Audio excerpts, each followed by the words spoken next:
ರಾಜ್ಯಾದ್ಯಂತ ಮುಂಗಾರಿನ ಆರ್ಭಟ ಜೋರಾಗ್ತಾ ಇದ್ದು ಹಳ್ಳ ಕೊಳ್ಳಗಳು ನದಿ ತೊರೆಗಳೆಲ್ಲವೂ ಕೂಡ ಮೈದುಂಬಿ ಹರಿತಾ ಇದೆ.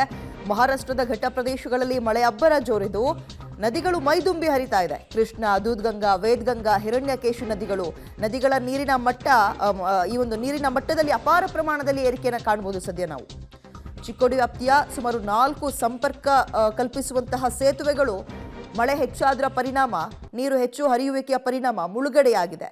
ಕೃಷ್ಣ, ದೂದ್ಗಂಗಾ, ವೇದಗಂಗಾ, ಹಿರಣ್ಯಕೇಶಿ ನದಿಗಳು ಮೈದುಂಬಿ ಹರಿತಾ ಇದೆ.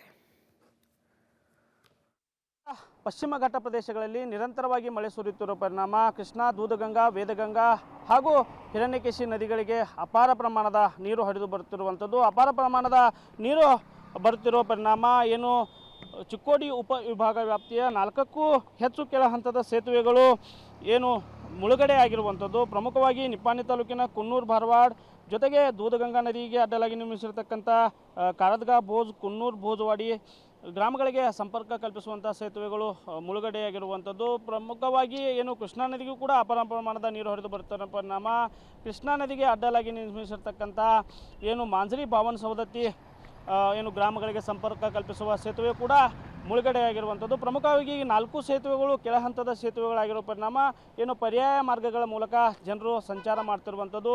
ಕೃಷ್ಣಾ ನದಿಗೆ ಈಗಾಗಲೇ 60,000 ಕ್ಯೂಸೆಕ್ಗಿಂತಲೂ ಹೆಚ್ಚಿನ ಪ್ರಮಾಣದ ನೀರು ಹರಿದು ಬರ್ತಾ ಇದೆ. ಈ ನೀರಿನ ಪ್ರಮಾಣ ಇನ್ನೂ ಹೆಚ್ಚಾಗುವ ಸಾಧ್ಯತೆ ಇರುವಂಥದ್ದು. ಪ್ರಮುಖವಾಗಿ ಏನು ಕೊಯ್ನಾ ಜಲಾನಯನ ಪ್ರದೇಶ ಹಾಗೂ ಕೃಷ್ಣಾ ಜಲಾನಯನ ಪ್ರದೇಶದಲ್ಲಿ ನಿರಂತರವಾಗಿ ಮಳೆ ಆಗುತ್ತಿರೋ ಪರಿಣಾಮ ಹೆಚ್ಚಿನ ಪ್ರಮಾಣದ ನೀರು ಏನು ದೂದಗಂಗಾ, ವೇದಗಂಗಾ ಸೇರಿ ಕೃಷ್ಣಾ ನದಿಗೆ ಬರ್ತಿರುವಂಥದ್ದು. ಹೀಗಾಗಿ ಒಂದು ರೀತಿಯಾದಂಥ ಪ್ರವಾಹದ ಆತಂಕವೂ ಕೂಡ ಈ ಭಾಗದಲ್ಲಿ ನಿರ್ಮಾಣವಾಗಿರುವಂಥದ್ದು.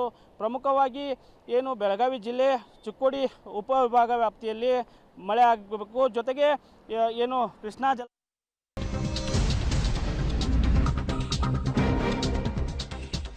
ಉಡುಪಿಯಲ್ಲೂ ಕೂಡ ಧಾರಾಕಾರ ಮಳೆ ಆಗ್ತಾ ಇದ್ದು ಸಾವಿರಾರು ಎಕರೆ ಭತ್ತದ ಗದ್ದೆ ಜಲಾವೃತವಾಗಿದೆ. ರೆಡ್ ಅಲರ್ಟ್ ಕೂಡ ಘೋಷಣೆ ಮಾಡಿದ್ದಾರೆ. ಅಲ್ಲಿ ನಾಟಿ ಮಾಡಿದ ಭತ್ತದ ಪೈರು ಮುಳುಗಡೆ ಆಗಿದೆ. ನೀರು ಹೆಚ್ಚಿದ್ರ ಪರಿಣಾಮ ಬೈಂದೂರು, ಕುಂದಾಪುರ, ಕಾಪುವಿನಲ್ಲಿ ಭತ್ತದ ಬೆಳೆ ಸಂಪೂರ್ಣ ನಾಶವಾಗಿ ಹೋಗಿದೆ. ಒಟ್ಟು 36,000 ಹೆಕ್ಟೇರ್ ಬೆಳೆ ನಾಶವಾಗಿದೆ. ಇಲ್ಲಿ ತನಕ ರೈತರು ಆಕಾಶ ನೋಡ್ತಾ ಇದ್ರು ಮಳೆ ಯಾವಾಗ ಬರುತ್ತೆ ಅಂತ. ಬಟ್ ಈ ಪ್ರಮಾಣದಲ್ಲಿ ಬರುತ್ತೆ ಅಂತ ಅವರು ಕೂಡ ಊಹೆ ಮಾಡಿರಲಿಲ್ಲ. ರೆಡ್ ಅಲರ್ಟ್ ಆ ಭಾಗದಲ್ಲಿ ಅಂದ್ರೆ ವಿಪರೀತ ಮಳೆ ಆಗುತ್ತೆ ಅನ್ನೋ ಮುನ್ಸೂಚನೆಯನ್ನ ಇನ್ನೂ 2-3 ದಿನಗಳ ಕಾಲ ಹವಾಮಾನ ಇಲಾಖೆ ಕೊಟ್ಟಿದ್ದಾರೆ. ಇದರ ನಡುವೆ ಭತ್ತದ ಗದ್ದೆಗಳು, ನಾಟಿ ಮಾಡಿದಂತಹ ಗದ್ದೆಗಳ ಪರಿಸ್ಥಿತಿ ನೋಡ್ತಾ ಇದ್ದೀವಿ. ನದಿಗಳಂತೆ ಭಾಸವಾಗ್ತದೆ. ಎಲ್ಲವೂ ಕೂಡ ಕೊಳೆತು ಹೋಗ್ಬಿಡುತ್ತೆ ಈ ರೀತಿಯಾಗಿ ನೀರು ನಿಂತು ಬಿಟ್ರೆ.